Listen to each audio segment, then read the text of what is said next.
চলো তোমাদের সাথে আজকে শেয়ার করি শীতকালে ঠিক কোন পদ্ধতিতে মেকআপ করতে হয়। শীতকালে মেকআপ করার জন্য আমাদের কোন কোন প্রোডাক্টগুলোর প্রয়োজন পড়ে সেগুলোই চলো তোমরা সব থেকে প্রথমে আমাদের ফেসে যেটা ইউজ করতে হবে সেটা হলো একটা ভালো টোনার। তারপর ইউজ করে নিতে হবে একটা ক্রিম বেস ময়শ্চারাইজার। যেহেতু শীতকালে সবার ফেসই প্রায় ড্রাই হয়ে যায়, সেই জন্য শীতকালে একটা ক্রিম বেস ময়শ্চারাইজার ফেসে অ্যাপ্লাই করতে হবে আমাদের। ময়শ্চারাইজারটা ভালো করে ফেসে অ্যাবজর্ব হয়ে যাওয়ার পর ইউজ করে নিতে হবে একটা প্রাইমার তোমার স্কিন টাইপস অনুযায়ী কিন্তু নিতে হবে।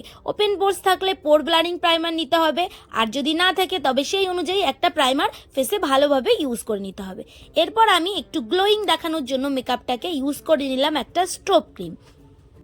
তোমরা স্ট্রোব ক্রিমটা নাও ইউজ করতে পারো। এবার স্কিনের যাতে ডার্ক সার্কেল অথবা পিগমেন্টেশনগুলো মেকআপের পরেও বোঝা না যায়, সেইগুলো আমাদের কি করতে হবে, হাইড করার জন্য আমাদের ইউজ করতে হবে একটা অরেঞ্জ কারেক্টারটাকে ইউজ করার পর হাতের সাহায্যেই সুন্দর করে কিন্তু ব্লেন্ড করে নিতে হবে। খুব বেশি কিন্তু ব্লেন্ড করা যাবে না, আর ব্লেন্ডারের সাহায্যে ব্লেন্ড না করে আঙুলের সাহায্যেই ব্লেন্ড করতে হবে। দেখতেই পারছো আমি কিন্তু আঙুলের সাহায্যে ড্যাব করে সুন্দরভাবে ব্লেন্ড করে নিয়েছি।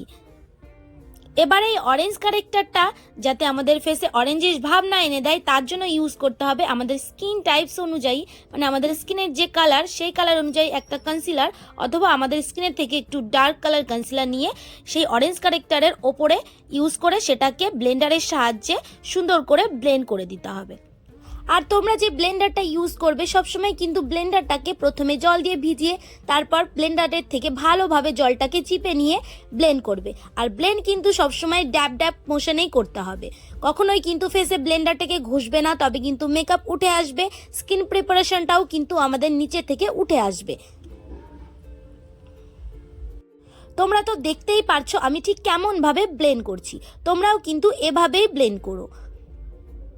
দেখো কনসিলারটাকে আমি কতটা সুন্দরভাবে ব্লেন্ড করে নিয়েছি, ফেসে কিন্তু কোনো ডার্ক সার্কেল আর বোঝা যাচ্ছে না। এবার একটা লিকুইড ফাউন্ডেশন শীতকালে ইউজ করে নিতে হবে। আমি এখানে পিএসসি লিকুইড ফাউন্ডেশন ইউজ করলাম। স্কিনের শেড অনুযায়ী কিন্তু সবসময় ফাউন্ডেশনটাকে ফেসে ইউজ করবে।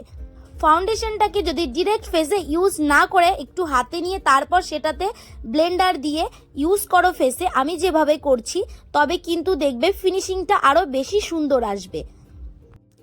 একবারে কিন্তু পুরো ফেসে ফাউন্ডেশন লাগিয়ে তারপর ব্লেন্ড করতে যাবে না, একটু একটু করে ফেসে লাগবে আর ব্লেন্ড করবে। এটাতে আরও বেশি সুন্দরভাবে আমাদের মেকআপটা বসবে স্কিনে আর দেখতে ফ্ললেস হবে। ফেসের সাথে সাথে আইলিডেও আমি সুন্দরভাবে ফাউন্ডেশনটাকে ব্লেন্ড করলাম। তোমরা তো দেখতেই পারছো আমার ফাউন্ডেশনটা ফেসে কতটা সুন্দরভাবে বসে গেছে আর দেখতে কিন্তু গ্লোয়িং হয়েছে। এবার আমি ইউজ করে নিচ্ছি ক্রিম কন্ট্যুর। তোমরা যদি চাও cream contour, cream blusher use করবে না, তবে না করতে পারো। তোমরা গিয়ে ডিরেক্ট ফাউন্ডেশনটাকে সেট করে নেবে একটা সেটিং পাউডার দিয়ে, তারপর ইউজ করে নেবে পাউডার ব্লাশার আর পাউডার কন্ট্যুর। আমি দেখো ক্রিম কন্ট্যুরটা কেমনভাবে করছি, কন্ট্যুর করাটা কিন্তু আমি আমার প্রত্যেকটা ভিডিওতেই দেখাই, এই ভিডিওটাতেও দেখিয়ে দিলাম। তোমরা ভালোভাবে দেখে নাও কোন জায়গা দিয়ে কিভাবে ক্রিম কন্ট্যুরটা করতে হয় বা কন্ট্যুর করতে হয়। তোমরা এই ক্রিম কন্ট্যুরটাকে ব্লেন্ড করার জন্য কিন্তু ব্লেন্ডার ইউজ করতে পারো। আমি এখানে ইউজ করছি ব্রাশ দিয়েও কিন্তু সুন্দরভাবে ব্লেন্ড হয়ে যায়। একটু ভালো করে লক্ষ্য করলে তোমরা বুঝতে পারবে আমি কোন দিকে কোনভাবে ক্রিম কন্ট্যুরটাকে ব্লেন্ড করছি অথবা কন্ট্যুর ব্লেন্ড করছি। ক্রিম কন্ট্যুর আমরা যেভাবে ব্লেন্ড করব, সাধারণ পাউডার কন্ট্যুরটাকেও কিন্তু সেভাবেই ব্লেন্ড করব। একটা জিনিস শিখলেই কিন্তু আমাদের দুটো জিনিসই জানা হয়ে যাবে। তোমরা নিজেরাই লক্ষ্য করে দেখবে ফাউন্ডেশন ইউজ করার পর কিন্তু আমাদের ফেসটা দেখতে একদমই ভালো লাগে না, মানে কেমনই লাগে। তারপর যখন আমরা কন্ট্যুরটা করি তখন কিন্তু আমাদের ফেসে একটা পরিবর্তন চলে আসে, যেমন আমাদের জ লাইন, তারপর নোজ, সব কিছু কিন্তু একটা শার্পনেস ব্যাপারটা সুন্দরভাবে কিন্তু চলে আসে ফেসে। সেই কারণে তোমরা কিন্তু মেকআপের মধ্যে কন্ট্যুর করার পার্টটাও খুব সুন্দরভাবে শিখে নিও, তোমাদেরই কাজে লাগবে। এবার আমি ফেসটাকে হাইলাইট করে দেব হাইলাইটিং কনসিলার দিয়ে। চিকবোনসের নিচে আমাদের কনসিলারটা ইউজ করার একটাই কারণ, সেটা হলো আমরা যে কন্ট্রোল করি চিকবোনসে, সেই কন্ট্রোলটাকে আরো সুন্দরভাবে বোঝা যায়। আর কন্ট্রোলটা যদি একটু নিচে ছড়িয়ে যায় সেটাও কিন্তু কনসিলার সাহায্যে মুছে যায়। আর তাছাড়া যে জায়গাগুলোতে আমরা কনসিলার ইউজ করছি সেগুলো কিন্তু আমাদের ফেসটাকে হাইলাইট করার জন্য ইউজ করছি। এবার আমি বিউটি ব্লেন্ডারের সাহায্যে সুন্দর করে কনসিলারটাকে ব্লেন্ড করে নিচ্ছি। তোমরা যদি চাও তবে ব্রাশের সাহায্যেও কিন্তু ব্লেন্ড করতে পারো। ব্লেন্ডার দিয়ে ব্লেন্ড করো অথবা ব্রাশের সাহায্যে ব্লেন্ড করো। ব্লেন্ডিং কিভাবে করতে হয় সেটা কিন্তু খুব ভালোভাবে আমাদের জানতে হবে। আর মেকআপটাকে ব্লেন্ড করাটাও কিন্তু একটা খুব ইম্পর্টেন্ট জিনিস আমাদের। যে যতটা সুন্দরভাবে ঠিক পদ্ধতিতে মেকআপটাকে ব্লেন্ড করা শিখতে পারবে তার মেকআপটা কিন্তু ততটাই সুন্দর হবে। এবার আমি ইনসাইড কসমেটিক্সের একটা ক্রিম ব্লাশার ইউজ করে নিলাম। এটা কিন্তু খুবই অ্যাফোর্ডেবল, তোমরা মাত্র 90 টাকার মধ্যেই পেয়ে যাবে। আর এই ব্লাশারটা কিন্তু আমার খুবই পছন্দের। এত কম দাম হলে কি হবে, ব্লাশারটা কিন্তু সত্যিই খুব ভালো। আর দেখো আমি বিউটি ব্লেন্ডারের সাহায্যে কিন্তু ব্লাশারটাকে ড্যাব ড্যাব করে ব্লেন্ড করে নিচ্ছি ফেসে। তোমরা বিউটি ব্লেন্ডারের বদলে ব্রাশ দিয়েও ব্লাশারটাকে সুন্দর করে ব্লেন্ড করে নিতে পারো।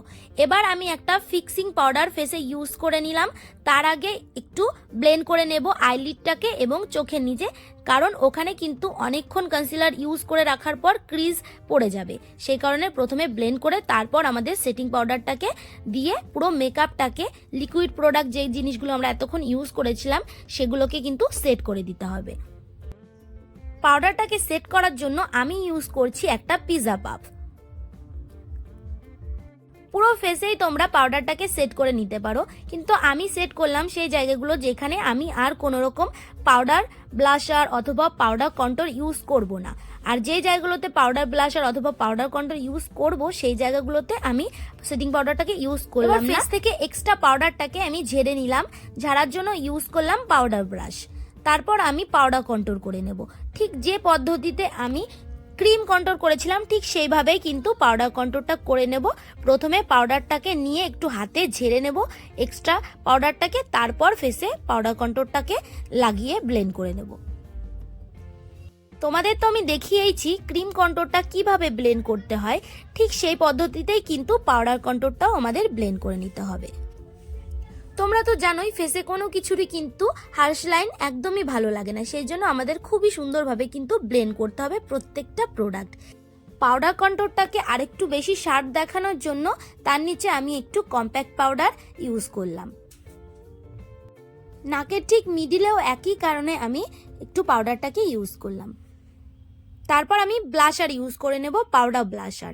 পাউডার ব্লাশারটাকে একটু হেজে নিতে হবে, তারপর ফেসটা মানে গালটা একটু ফোলা ফোলা হবে, তখন তার উপরে আমরা পাউডার ব্লাশারটাকে ইউজ করে নেব। এভাবে ব্লাশার ইউজ করাটা কিন্তু খুবই সহজ পদ্ধতিতে। এবার আমি অফ ক্যামেরাতে আইব্রাউজটাকে ফিল করে নিলাম। আইব্রাউজ যদি ফিল করা শিখতে চাও তবে কিন্তু অবশ্যই আমার প্রোফাইলে চলে যাও। আমার প্রোফাইলে কিন্তু খুব সুন্দরভাবে আইব্রাউজ ফিল করার ভিডিও দেওয়া আছে। এবার আমি ফিক্সিং স্প্রে দিয়ে আমার পুরো মেকআপটাকে সেট করে নিলাম। তারপর আমি আই ম্যাজিকের আইশ্যাডো প্যালেট থেকে আইশ্যাডো নিয়ে আমি আমার আই লুকটা কমপ্লিট করে নিলাম। আজকের আই লুকটা কিন্তু খুবই সিম্পল আর ইজি আমি রেখেছি, মানে একটা কালার আমি যে ব্লাশারটা ইউজ করেছিলাম সেম ওই কালারটাকেই কিন্তু আমার আইলিডে এবং লোয়ার ওয়াটার লাইনের নিচে আমি সুন্দরভাবে ব্লেন্ড করেছি। আর আইলিডের মিডিলে একটু শিমার ইউজ করেছি, যেখানে আমাদের আইবল থাকে ঠিক সেই জায়গাটাতেই শুধু শিমারটাকে আমি লাগিয়ে নিলাম দুটো আইলিডেরই। তারপর যে ব্রাশটা দিয়ে আমি আই মেকআপটা করছিলাম সেই ব্রাশটার সাহায্যে দুপাশে শিমারটাকে একটু ব্লেন্ড করে নিলাম যাতে কোনো হার্শ লাইন বোঝা না যায়। তারপর আমি আইলাইনারটাকে পরে নিলাম। আইলাইনারটাকে আমি একটু টানা টানা করেই পরেছি, এতে আমার চোখটা কিন্তু দেখতে সুন্দর লাগে এই কারণে। এরপর আমি একটু মাস্কারা ইউজ করে নিলাম। মাস্কারাটা কিন্তু একটু বেশি করেই আমি আমার আইল্যাশে লাগানো পছন্দ করি, এতে আইল্যাশগুলো বেশি বড় বড় লাগে, দেখতে আরও অ্যাট্রাকটিভ লাগে। উপরের আইল্যাশে কিন্তু আমাদের মাস্কারা লাগাতেই হবে, তার সঙ্গে সঙ্গে আমাদের লোয়ার আইল্যাশেও কিন্তু সুন্দর করে মাস্কারাটাকে লাগাতে হবে। সবশেষে আমি ইউজ করে নিলাম হাইলাইটার। হাইলাইটারটাকে আমি একটু বেশি করে সুন্দর করে ইউজ করলাম যাতে কোনো রকম হার্শ লাইন বোঝা না যায়। অনেকে দেখবে হাইলাইটার ইউজ করে ঠিকই কিন্তু জায়গায় জায়গায় বোঝা যায় লাইটারটা, তোমরা কিন্তু সেভাবে ইউজ করবে না, এতটা সুন্দরভাবে ইউজ করবে যাতে কোনো রকম লাইন বোঝা না যায়।